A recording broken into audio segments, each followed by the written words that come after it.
बच्चों नमस्कार। आज यहाँ हम सीखने जा रहे हैं एक और मुख्य बिंदु भाव पल्लवन। भाव पल्लवन देखिए परिभाषा। भाव पल्लवन की क्रिया को भाव विस्तार भी कहते हैं।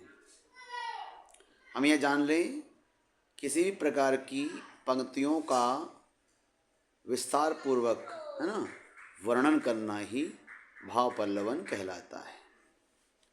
यह वह क्रिया है जिसके अंतर्गत सूत्रों, सूक्तियों, लोकोक्तियों एवं महत्वपूर्ण कथन या भाव को विस्तार से प्रस्तुत किया जाता है। यह संक्षेपण एक प्रकार से प्रतिगामी प्रक्रिया होती है।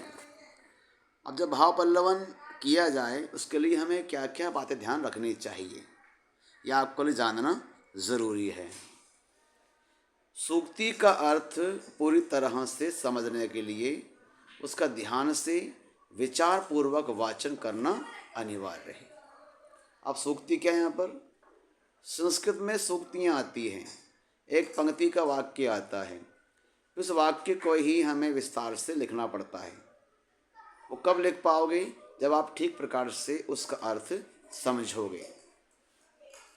यह आलोचना टीका टिप्पणी या व्याख्या से भिन्न है। यह बात ध्यान रखें हम। जो पंक्ति दी जाएगी वह किसी प्रकार की आलोचना नहीं होगी, बल्कि उसी पंक्ति का हमें अर्थ करना होता है। ये इसकी कुछ खास बात है ना, याद रखें।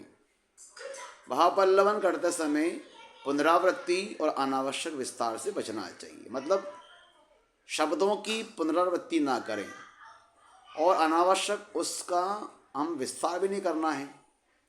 ये याद रखें, है ना। जितना पूछा गया है उतना ही लिखें।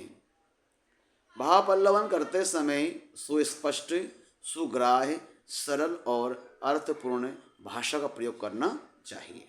मतलब क्या हुआ? भाषा सरल हो, आसान हो, ताकि पढ़ने वालों को ठीक प्रकार से समझ में आ सके। भाव पल्लवन के लिए अन्य पुरुष की वाक्य रचना का प्रयोग करना चाहिए।